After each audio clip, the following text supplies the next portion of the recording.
John Owen, el príncipe de los puritanos, nos relata esta historia. Cuando él era joven, no cometió ningún acto inmoral. Y esto no es broma, de verdad. John Owen no cometió ningún acto inmoral. De verdad que de todas las cosas que el príncipe de los puritanos John Owen nos haya podido haber dejado o nos haya podido enseñar, una de ellas fue realmente que él vivía una vida de verdad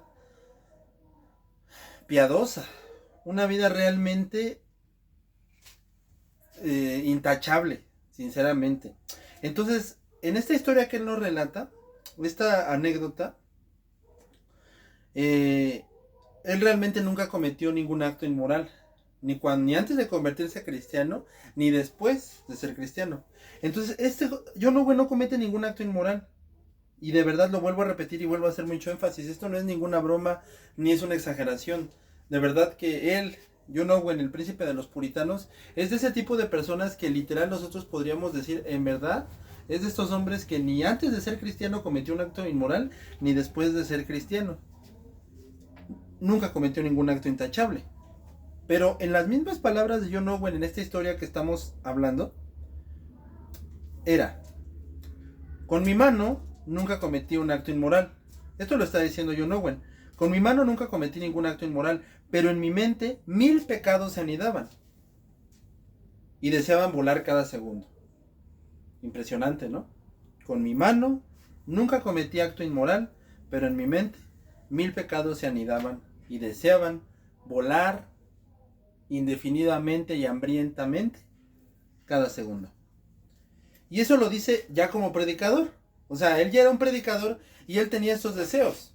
Él nació siendo un puritano, nació en una familia puritana, una familia doctrinalmente correcta y moralmente correcta. Y entonces cuando él empieza su vida ya como ministro, ya ordenado, ya como pastor, él seguía con este pensamiento de que estos deseos de pecar eran muy fuertes. Él no pecaba, pero esos deseos eran muy grandes.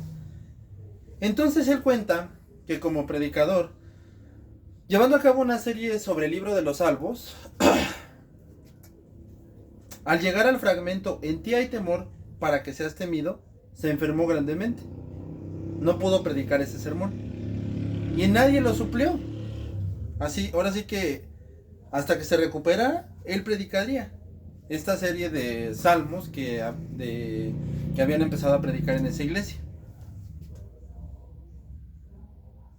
Hasta que él se recuperara, él predicaría ese sermón. Y en esta enfermedad él comentó que jamás se había encontrado con Dios hasta esa enfermedad. Que realmente él no había conocido a Dios hasta esa enfermedad. Dice: doy gracias a Dios porque él permitió que esta enfermedad me golpeara. Porque gracias a esta enfermedad comprendió mi hipocresía, dijo John Owen. Y al entender también mi religiosidad, pude entender que Dios da una misericordia. Pero también, por fin pude entender que en ti hay temor para que seas temido. En Dios hay temor para que sea temido. Es decir, dice John Owen, entendí que delante de Dios hay una excelsa misericordia en conjunto con una temible ira. Oseas 2, capítulo número 2.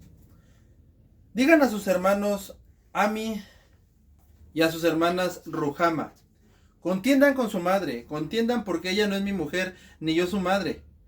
Aparte pues sus fornicaciones de su rostro y sus adulterios de entre sus pechos. No sea que yo la despoje y desnude y le ponga como en el día que nació y la haga como un desierto y la deje como tierra seca y la mate de sed. Ni tendré misericordia de sus hijos porque son hijos de prostitución, porque su madre se prostituyó. La que les dio luz se deshonró porque dijo: iré tras mis amantes que me dan pan y mi agua, mi lana y mi lino y mi aceite y mi bebida. Por lo tanto, yo rodearé de espinos su camino. Seguirán sus amantes y no los alcanzarán, los buscarán y no los hallarán. Entonces diré: iré y me volveré a mi primer marido, porque mejor me iba entonces. Ella no reconoció que yo le daba el trigo, el aceite y que le multiplicaba la plata y el oro que ofrecían Baal.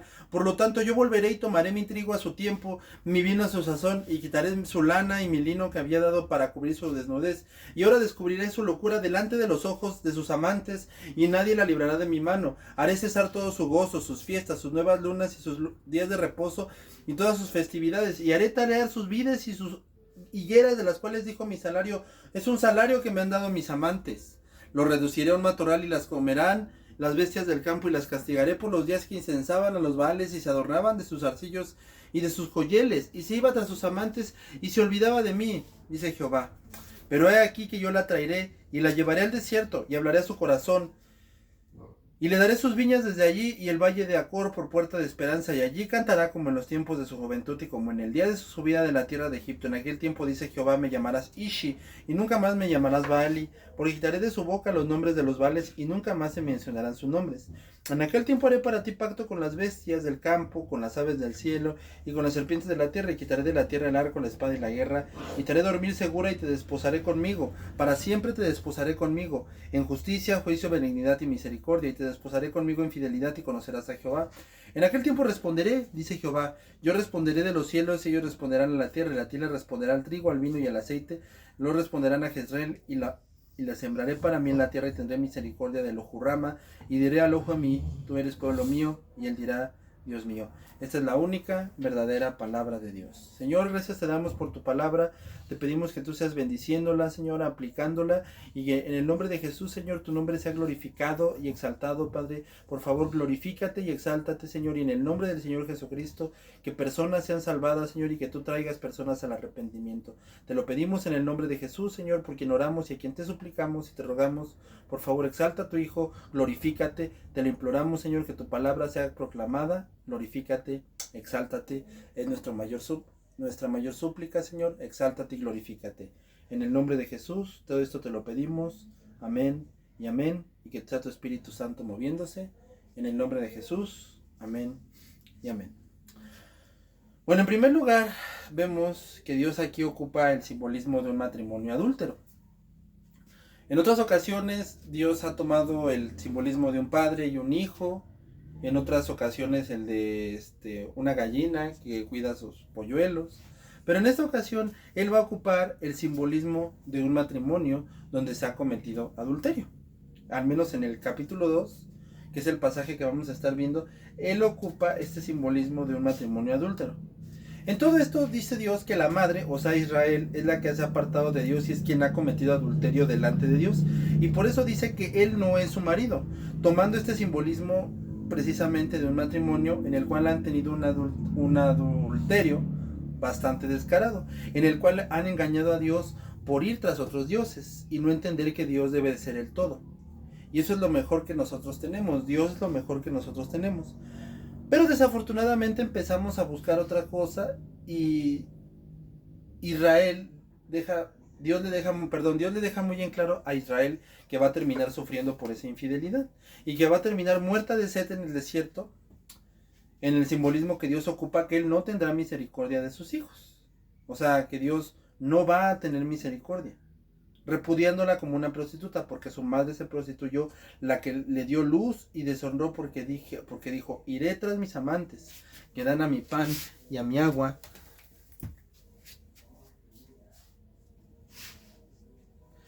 y mi lana, y mi vino y mi aceite. Por lo tanto, he aquí que yo rodearé de espinos su camino y la cercaré con seto.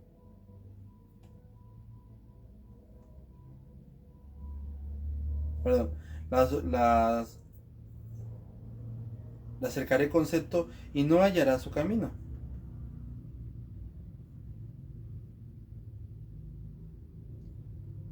Seguirá a sus amantes y no los alcanzará y no los buscará.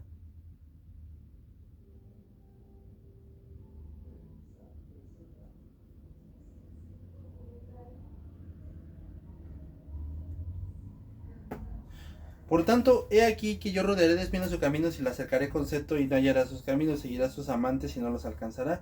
Y muestra como Israel, como esa mujer que se va tras su amante, que no le dan agua ni aceite y han bebido, se irán a buscar al amante porque no han entendido que Dios es nuestro todo. Entonces,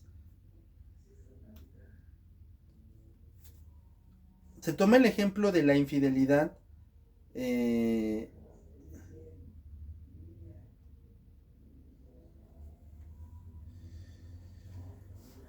en Oseas. ¿Por qué? Porque dentro del matrimonio, que es el contexto que Dios está poniendo en Oseas, la infidelidad es una de las peores cosas que tú podrías hacer, de las peores. Entonces, de ese nivel ha sido el insulto que Israel le ha hecho a Dios. Y nosotros cuando deseamos otra cosa que no sea Dios, Dios deja de ser nuestro todo y entonces empezamos a cometer la misma situación.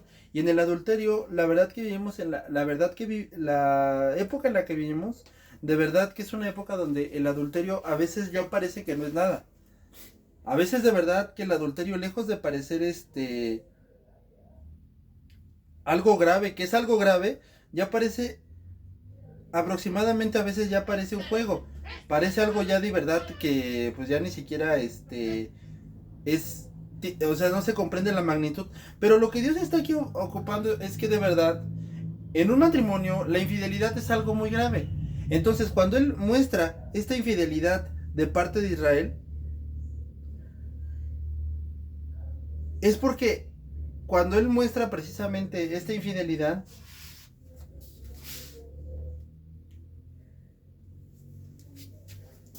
perdón, cuando él muestra esta infidelidad de parte de Israel, lo que él está diciendo es que la infidelidad es algo muy grave dentro del matrimonio, muy grave. Entonces, de ese nivel ha sido el insulto que Israel le ha hecho a Dios. De ese calibre ha sido el insulto que Dios, perdón, de ese calibre ha sido el insulto que Israel le ha hecho a Dios. De ese nivel ha sido el insulto que Israel le ha dado a Dios de la infidelidad. Ahora, nosotros, no Israel, nosotros, cuando deseamos otra cosa que no sea Dios y Dios deja de ser nuestro todo, estamos cometiendo el mismo pecado de infidelidad que cometió Israel. Entonces no pensemos que nosotros somos los santitos, los que no cometemos nada, que qué feo Israel, ellos sí son bárbaros y merecen el juicio. ¿Qué crees? Israel es juzgado en ese momento por infidelidad. O sea, Dios se pone como un marido y usa la figura del matrimonio para acusarlos de infidelidad, porque la infidelidad es algo muy grave dentro del matrimonio. Sí, es algo muy grave dentro del matrimonio. Entonces, dice Dios, de este nivel ustedes me han insultado, de esa magnitud ustedes me han insultado. Ese ha sido el nivel de insulto que ustedes me han hecho. Entonces, cuando nosotros deseamos otra cosa que no sea Dios y Dios deja de ser nuestro todo, estamos cometiendo el mismo insulto. Por eso es que aquí Dios plantea una relación de matrimonio, porque pues bueno, cualquiera podría decir no, pero pues hay personas, por ejemplo, los musulmanes cuando matan gente dicen que en el nombre de Alá mueran los infieles.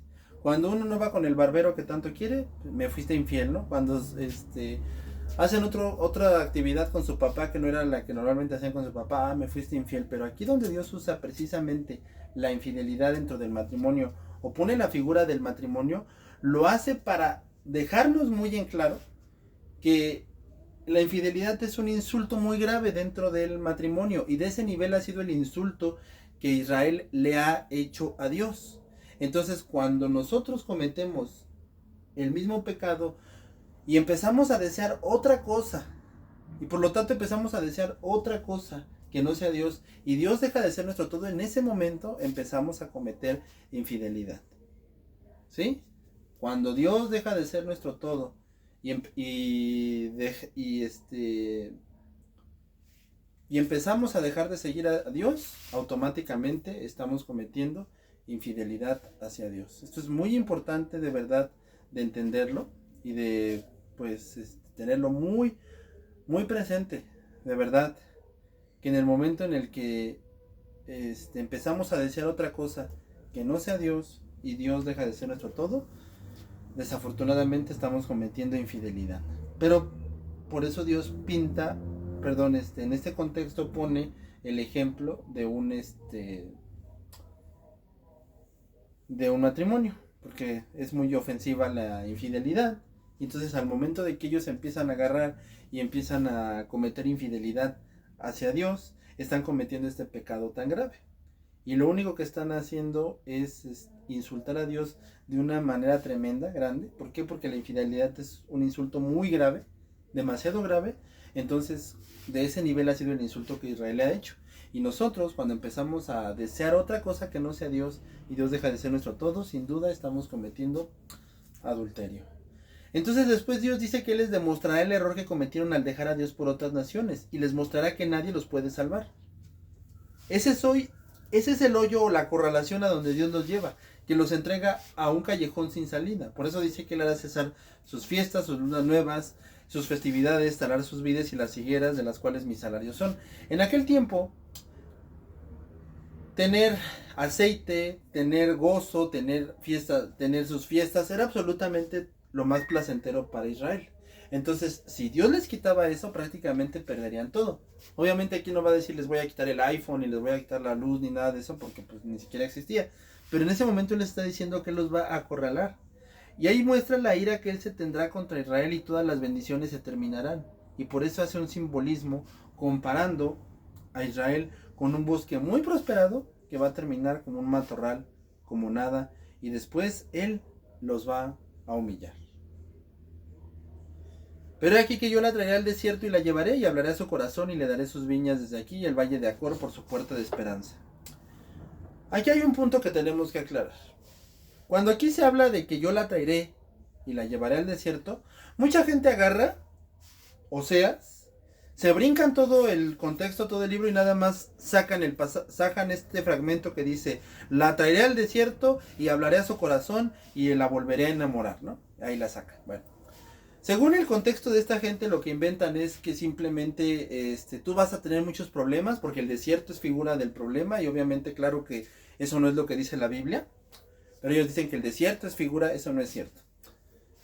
Ahí hasta rimó, ¿verdad? Eso no es cierto. Bueno, el desierto no es figura de nada.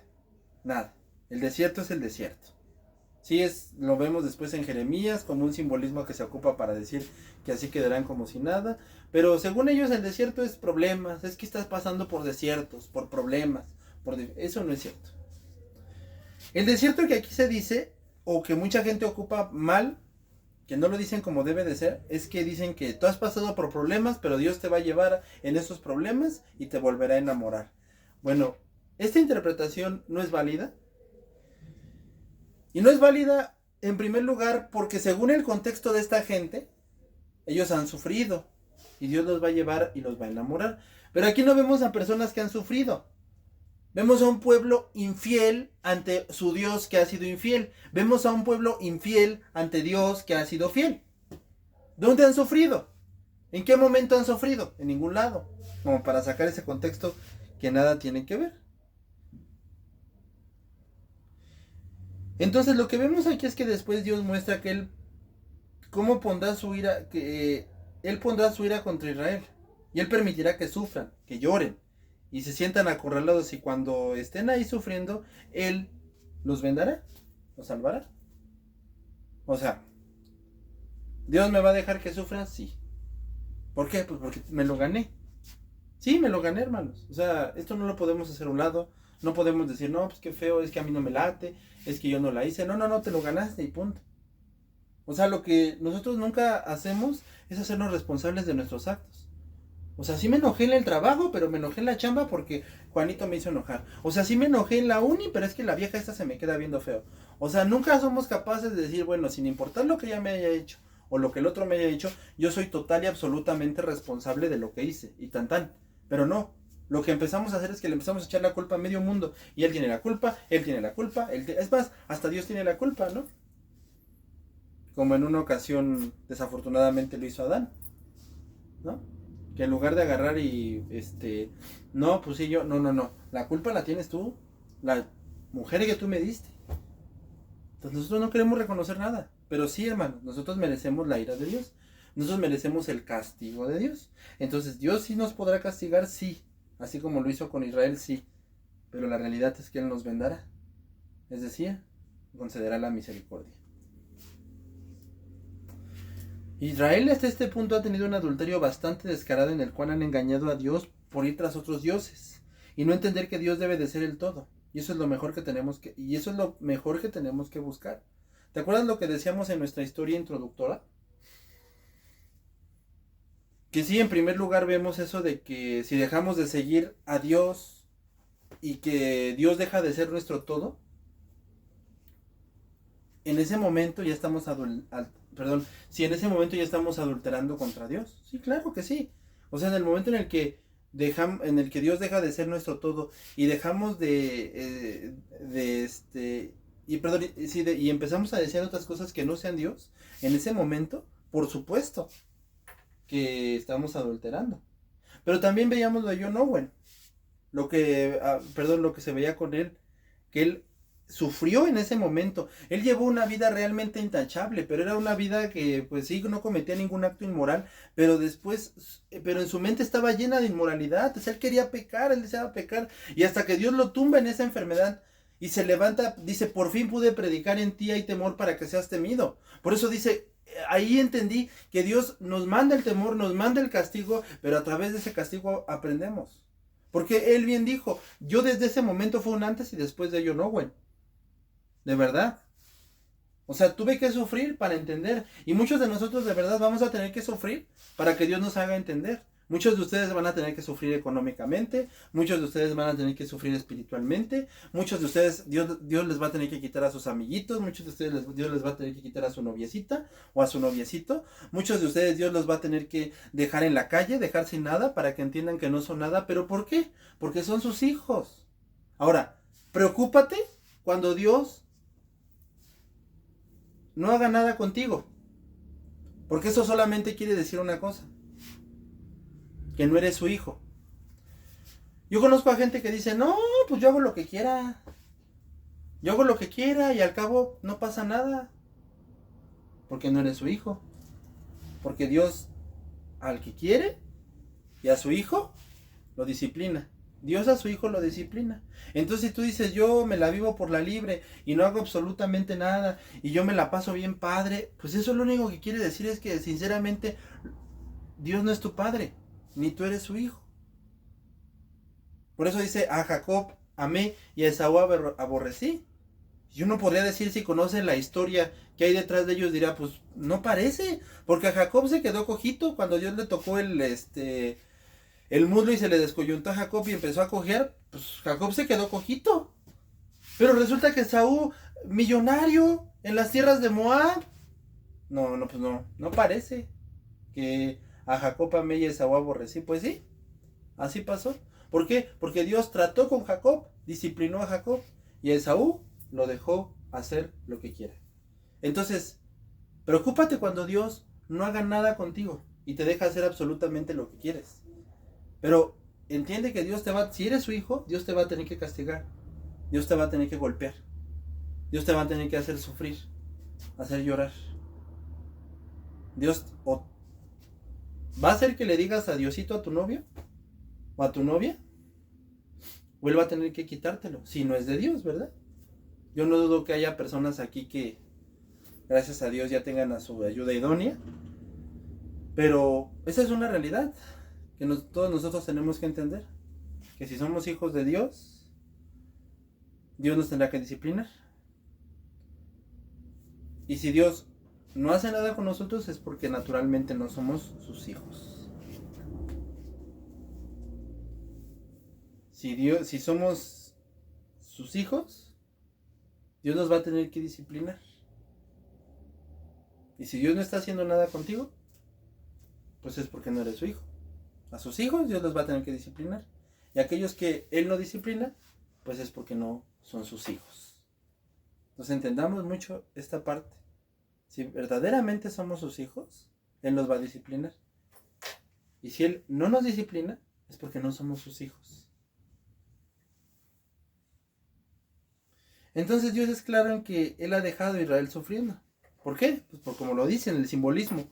Porque su madre se prostituyó, la que le dio luz se deshonró, porque dijo, iré tras mis amantes, que me dan pan y agua, mi lana, mi lino y aceite. Por lo tanto yo rodearé de espinos su camino y la acercaré. Y aquí muestra cómo Israel, esa mujer que se va tras su amante, le dan agua y termina viviendo el sustento de aquel entonces, dando a entender que dejan a Dios suponiendo que él será mejor que el esposo. Y el esposo, o sea Dios, hará sentir mal a la esposa. Entonces en aquel tiempo, dice Jehová, me llamarás Ishi, y nunca más me llamarás Bali, porque quitaré de la boca los nombres de los Baales, y nunca más me mencionarán sus nombres. En aquel tiempo haré pacto para ti con las bestias del campo y con las aves del cielo, las serpientes de la tierra, y quitaré del arco la tierra, la espada y la guerra, y haré dormir segura, y te desposaré conmigo para siempre. Te desposaré conmigo en justicia, juicio y benignidad, misericordia, y te desposaré conmigo en fidelidad, y conocerás a Jehová. Y la tierra responderá al trigo, y le sembraré para mí en la tierra. Aquí habla en tiempo del regreso de Jesucristo. Entonces, lo que aquí está queriendo decir es que la restauración de Israel será hasta que Jesucristo vuelva, sí.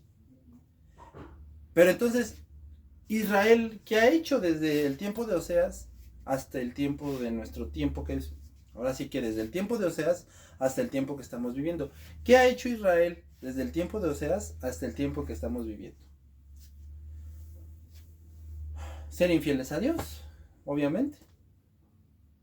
Entonces, si ya vimos que Dios va, la restauración de la, perdón, si ya estamos viendo que la restauración de la que Oseas está hablando será hasta que Jesús vuelva, y todo ese tiempo desde Oseas hasta nuestros días, lo único que Israel ha hecho es serle infiel a Dios. Entonces, ¿qué estamos viendo? Estamos viendo aquí un principio muy importante e indispensable de la Escritura, que pase lo que pase, hagan lo que hagan, Dios va a seguir siendo fiel. Dios va a seguir siendo fiel. Porque Él lo agarra, y así como en Éxodo lo agarra y dice, ¿sabes qué? Ahorita me los echo, pero a ver, voy a acabar con el pueblo. Y ya que haya acabado con el pueblo, pues ahí muere. Y total, finalmente ahí se queda todo con el pueblo. Pues ya, me los echo y ahí muere. Es más, Moisés, ven, voy a iniciar otro pueblo contigo. Ya no va a ser el pueblo de Abraham, Isaac y Jacob, va a ser el pueblo de Moisés. No, Moisés no hace eso. Moisés ni siquiera se detiene a pensar en esa parte. Él simplemente piensa en la misericordia de Dios. Eso es otra historia, pero es muy cierto de que, pues, Moisés pudo haber agarrado y decir, sí, pues qué padre, ¿no? Empezamos otro pueblo conmigo. Pero él no pensaba en eso. Él, en lo único que pensaba era en la misericordia de Dios. Y es en la que él le suplica y le pide a Dios en ese momento. Y ciertamente lo que todas esas historias nos enseñan es que Dios permanece fiel a Israel. Y eso lo dice igual Moisés en Deuteronomio, cuando Dios le dice que su pueblo, al final de, perdón, sí, en los últimos capítulos de Deuteronomio, cuando él le jura que vendrá la ira de Dios, y que Israel va a dejar a Dios. Entonces él jura el juicio que vendrá, y también jura su restauración y su perdón. ¿Sabe? Él conoce todo lo malo que vendrá y jura su restauración y su perdón. Y esto lo vuelvo a repetir, es muy importante, porque mira, tú y yo jamás podríamos enojarnos como Dios lo hace, y mucho menos amar como Dios lo hace, porque nuestra ira es desmedida y no tenemos control.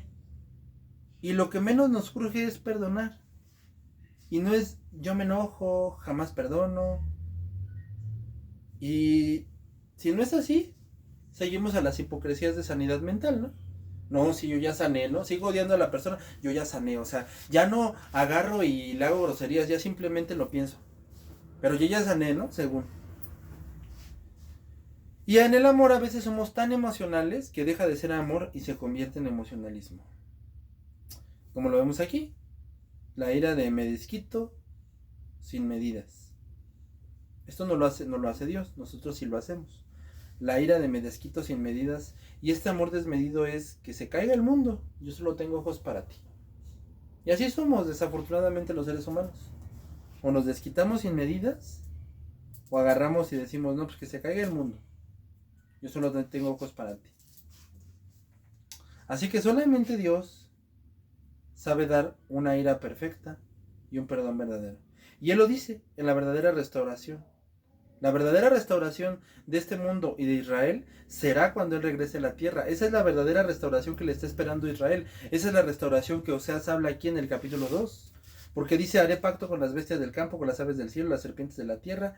Quitaré de la tierra el arco, la espada y la guerra, y te haré dormir segura, y te desposaré conmigo para siempre, y te desposaré conmigo en justicia, juicio, benignidad y misericordia. Este es el milenio de Jesucristo.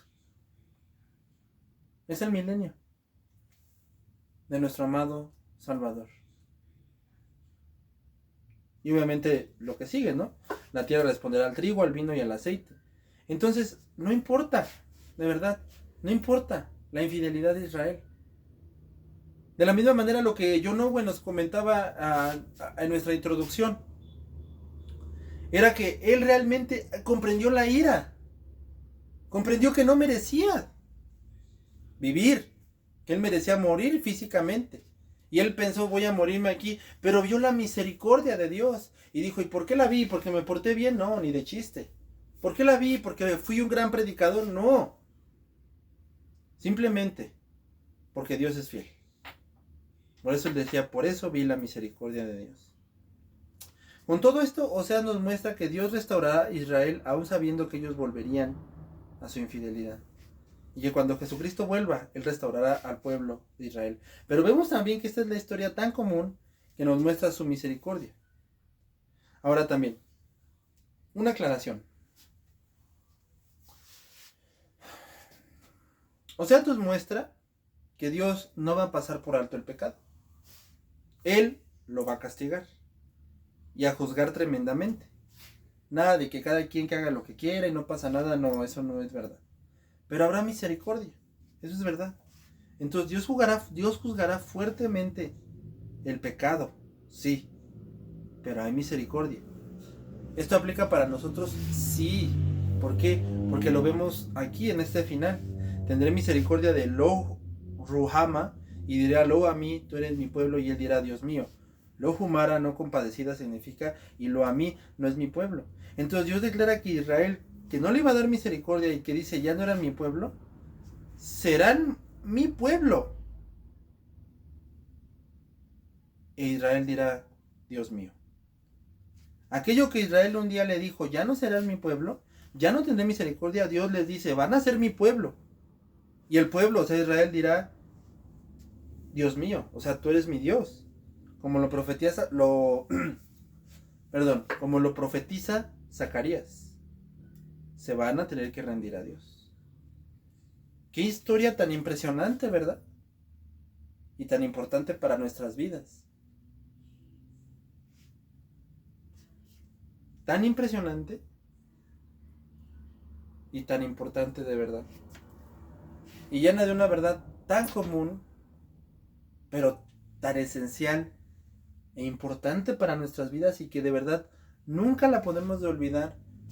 No puede pasar como algo más, sino que de verdad tiene que venir a ser algo tan importante para nosotros y tan esencial. A pesar de ser tan común, debe de ser tan importante este principio. Sin merecer nada de misericordia de Dios, Él la concede. Y eso lo hizo con nosotros. Por eso te lo repito. Qué principio tan importante y tan esencial. Hoy en día vivimos en épocas donde la gente quiere más revelaciones, y quiero esto, y quiero otro nivel, y quiero otro espíritu, y quiero que Dios me lleve al cielo como al disque profeta y quiero esto, y quiero esto, y quiero algo grande, algo más, y quiero esto. Pero no entienden que estas verdades tan comunes son tan esenciales, tan importantes, y de verdad tan vitales e importantes, y obviamente tan esenciales. Porque sin merecer nada de misericordia de Dios se la concede, y eso obviamente lo hizo con todos nosotros. Mira, ni los judíos ni los no judíos merecían misericordia, y Dios la concedió a nosotros, que venimos a formar parte de su pueblo. Y ahora, ¿nosotros no somos infieles? Ok, vamos a suponer que no, que nunca se nos ha dado las ganas de darle la espalda a Dios, de sentirnos los súper sin Dios, y que no lo hemos hecho. Bueno, vamos a suponer que así dices, y vamos a suponer que nunca te ha pasado esto. Bueno, en primer lugar, Pablo dice en Romanos que todos estamos bajo el pecado. Entonces, no es necesario decir, es que yo no robo, no manto, pero miento, me enojo. No, no es necesario decir eso. El punto es que eres humano y en ti hay pecado. No, pero no, claro que sí. En cada ser humano hay pecado. Tú eres humano, en ti hay pecado. Entonces, si no has llegado a ser infiel a Dios, lo has deseado. Sin duda, ¿eh? Eso no está discusión. Si tú no has llegado a ser infiel a Dios, de verdad, lo has deseado sin duda. Y si no hemos deseado ser infiel, así que si no hemos sido infieles a Dios, si no has sido infiel a Dios, mínimo lo has deseado. Y mira, te lo voy a resumir así. La infidelidad a Dios no es poner un altar, no es cantar, no es agarrar y gritar, no. Agarrar y poner una estampita, agarrar y hacer, eso no es principal, eso no es infidelidad. Eso es idolatría, sí, por supuesto, y también es un pecado. En pocas palabras y en términos muy básicos y simples, infidelidad es desear a otra cosa que no sea Dios. Así de sencillo. Obviamente que claro que la idolatría es infidelidad porque estás creyendo que el ídolo te va a contestar. Pero esa parte no resumiría lo que es idolatría y así también las otras cosas. Pero lo que realmente nos resume qué es eso no nos resumiría lo que es infidelidad. Eso es idolatría y obviamente también entra de infidelidad, pero lo que realmente nos resume lo que es la infidelidad hacia Dios, así resumidos, puntos prácticos, puntos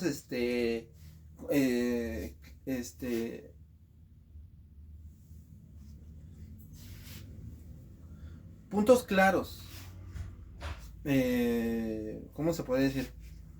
Lo que se puede decir en puntos concretos.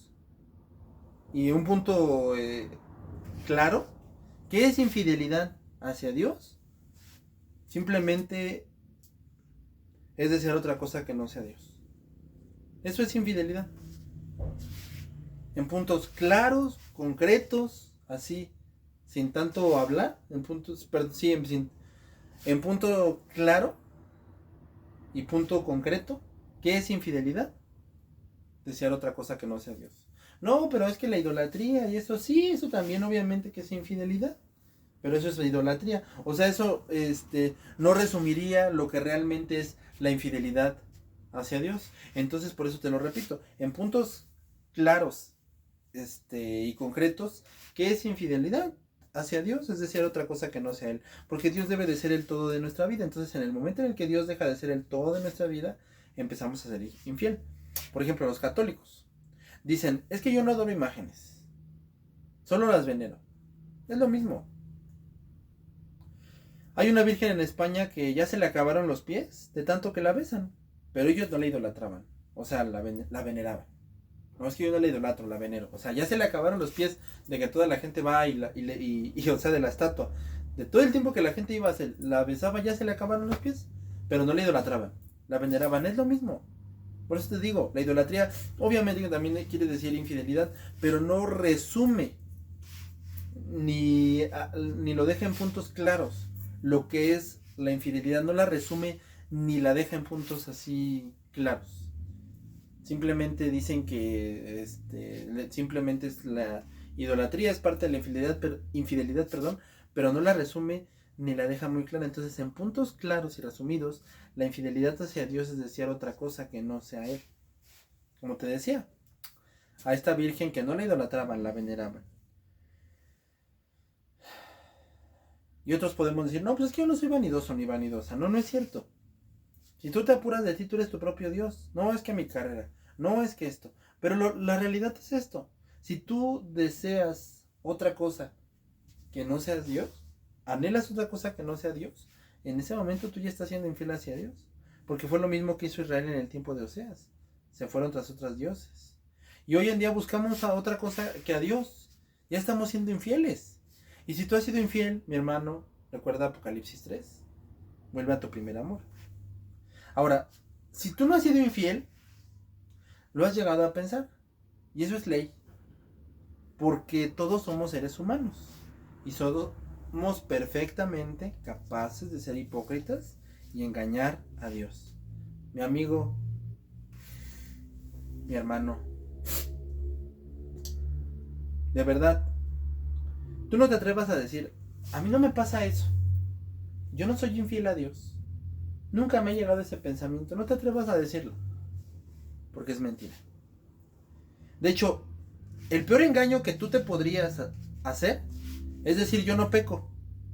Y el peor insulto que tú le podrías hacer a Dios es pecar y decir, bueno, al cabo que todos pecan. Y asimismo, todos los días tenemos que ir a la misericordia de parte de Dios. Todos los días tenemos que ir a esa misericordia. Y mira, aquí no te voy a nombrar las razones por las que debes de ir todos los días a la misericordia de Dios, porque el tiempo no lo da. Pero todos los días, sin falta, tienes que ir a ese premio, a ese derecho y a ese privilegio tan hermoso que se llama misericordia de Dios. Todos los días corramos a esa misericordia concedida por Cristo. Solo por Cristo. Por su muerte, su tortura y su obra en la cruz. ¿Todos nosotros tenemos acceso a esta misericordia? Sí. Hebreos 4:16. Acerquémonos pues confiadamente al trono de la gracia para alcanzar misericordia y hallar gracia para el oportuno socorro. Y ojo, el texto no está diciendo búscale para ver si alcanzas misericordia.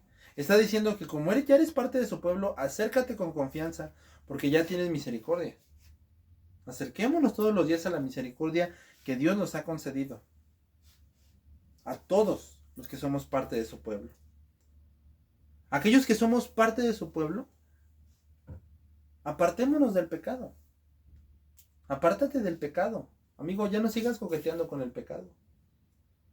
Recuerdo a mi pastor Héctor Brum dando clase en el seminario y diciendo, mi hermano, el pecado en el que caíste, Dios te sacó, pero ya, de verdad, ya no caigas.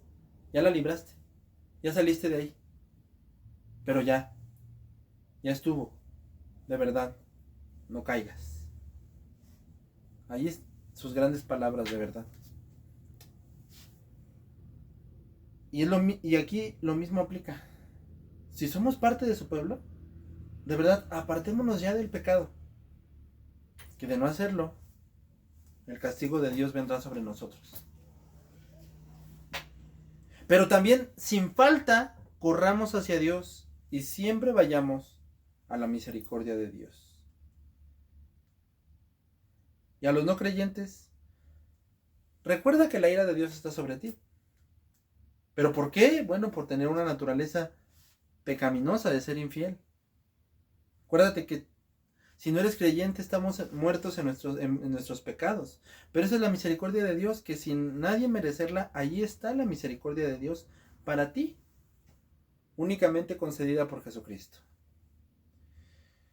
Conclusión, la ira de Dios vendrá sobre el pecado y el Señor juiciará para que pues tú no pienses que Dios va a pasar por alto tu pecado.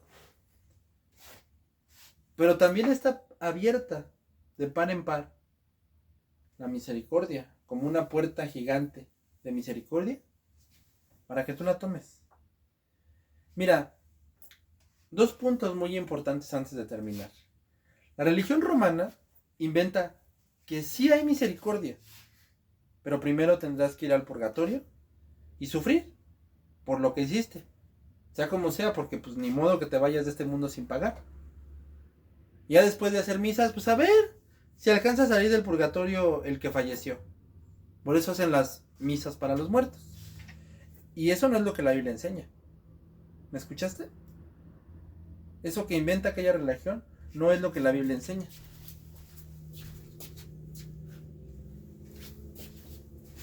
Eso que enseña aquella religión no es lo que la Biblia enseña.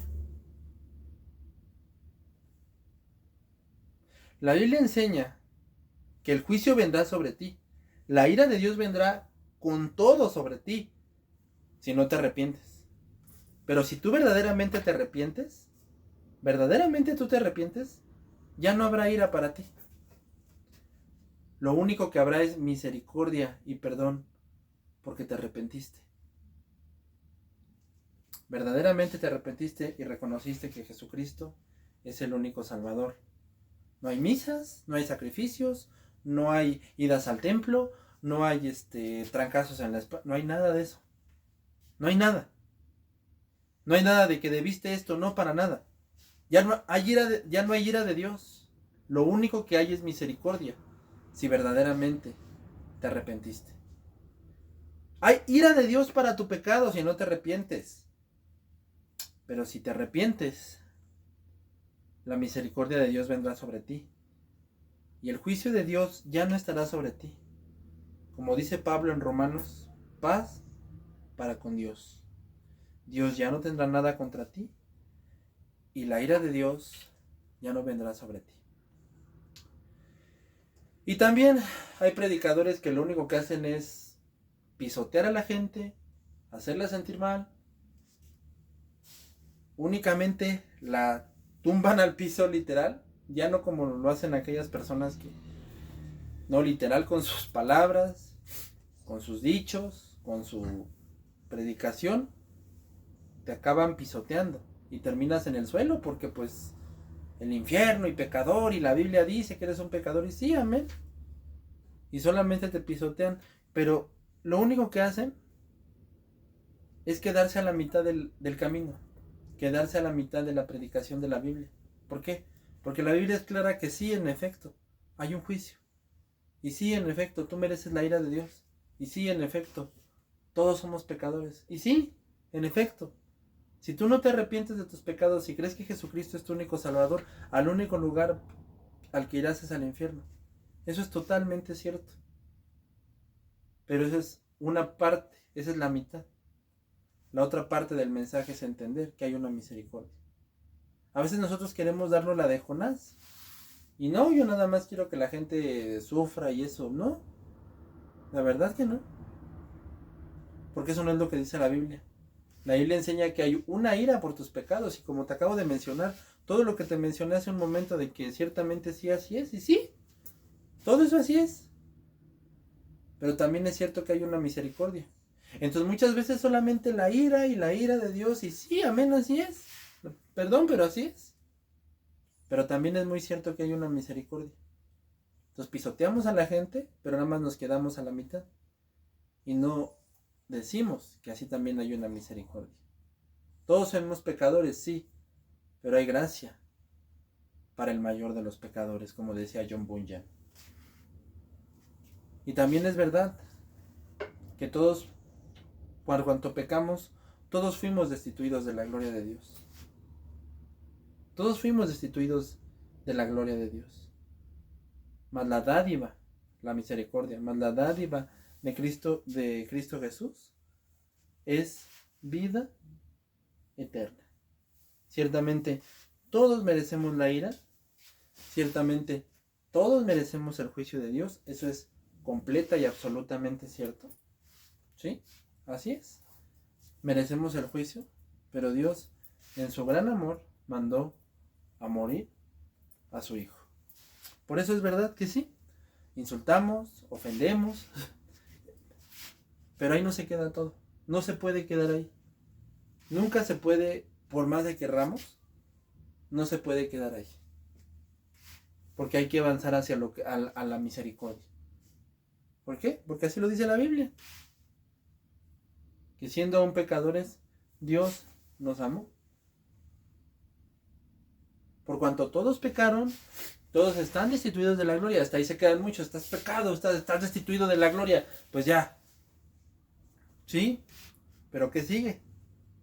Que la dádiva de Cristo Jesús, la dádiva de Dios en Cristo Jesús es vida eterna. No hay justo ni un uno. Todos somos pecadores.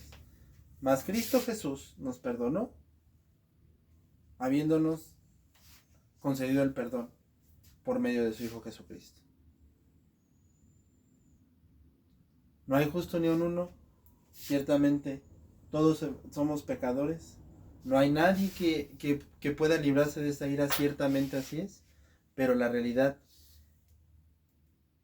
es que te digo, muchos se quedan en esa primera parte nada más. Insultan, ofenden, y es que lo que pasa es que ahí dice que eres pecador y todos somos pecadores y tú mereces la ira y tú mereces el juicio y tú mereces aquello. Sí, ciertamente así es. Así es, porque eso es muy cierto. Cierto es eso. Por cuanto todos pecaron, están destituidos de la gloria de Dios. Eso es cierto. Todos pecaron. No hay quien haga lo bueno. No hay justo ni aún uno. más la dádiva de Cristo Jesús, más la dádiva de Dios es vida eterna en Cristo Jesús. Cuán grande amor hemos recibido, que siendo aún pecadores, Cristo murió por nosotros. Eso es lo que dice la Biblia. Y si nos quedamos nada más en una parte, pues estaríamos cometiendo un grave error. Si nada más, pues allí dice que todo, no hay quien haga lo bueno, todos estamos destituidos de la gloria de Dios, por cuanto todos pecaron, todos están destituidos de la gloria de Dios, ¿sí? Así es. Ciertamente todos son pecadores, sí, así es. Así es. Y no hay justo ni aun uno. No hay justo ni aun uno. Pero la dádiva, la otra parte, la que todos se brincan, más la dádiva de Cristo Jesús, más la dádiva de Dios en Cristo Jesús, es vida eterna. Ciertamente todos son pecadores, ¿sí? Y siendo aún pecadores, Cristo Jesús murió por nosotros. Eso no simplemente quedarse en una parte, sino decir todo el mensaje completo. Y muchas veces hay predicadores que solamente se quedan en esa parte y pisotean a la gente y eres un pecador y la Biblia dice que eres esto, que eres aquello, que el juicio y que mereces esto y que mereces la ira y que mereces... Eso es cierto. Pero también dice que hay una misericordia. Es verdad que la Biblia nos enseña que todos somos pecadores y estamos destituidos de la gloria de Dios. Eso es muy cierto. Pero también la Biblia nos enseña que por cuanto todos pecaron, la Biblia nos enseña, es verdad eso, que por cuanto todos pecaron están destituidos de la gloria de Dios. Eso es muy cierto. Pero también la Biblia nos enseña que la dádiva de Dios en Cristo Jesús es vida eterna. O sea, el regalo de Dios más el regalo de Dios es vida eterna en Cristo Jesús. La Biblia nos da siempre eso, nos enseña eso. La ira de Dios es muy cierto todo esto, pero también nos enseña la gran misericordia de Dios. Sin duda. Eso es algo que la Biblia en cada momento nos lo enseña. Por eso te digo, hay predicadores que solamente pisotean y pisotean y se olvidan de la otra parte que es la misericordia. Y esa es la realidad. Vendrá el juicio. Y si no te arrepientes, vendrá el juicio. Pero si tú te arrepientes verdaderamente, hay una completa y eterna misericordia. Ha llegado el momento de terminar. He llegado al final de he llegado al final de mis notas. Y solamente tengo una pregunta. La ira de Dios y la misericordia de Dios están presentes. ¿Cuál vas a tomar? Y mira, mi hermano, mi amigo, quien sea que me estés oyendo, no te equivoques cometiendo el peor error de tu vida, dándole la espalda a la misericordia de Dios. ¿Y qué esperas para tomarla? Toma la misericordia de Dios en Cristo Jesús. Padre, gracias te damos por esta palabra. Te pedimos que tú seas guardándola y aplicándola, Señor, suplicándote que sea tu palabra, suplicándote que sean tus palabras, suplicándote que sea tu Espíritu Santo, Señor. Te lo pedimos en el nombre de Jesús. Aplica estas palabras, Señor, háblalas por medio de tu Espíritu Santo. Te lo imploramos en el nombre de tu amado Hijo, el Señor Jesucristo, nuestro único Salvador y nuestro Señor. Amén y amén. Que Dios te bendiga.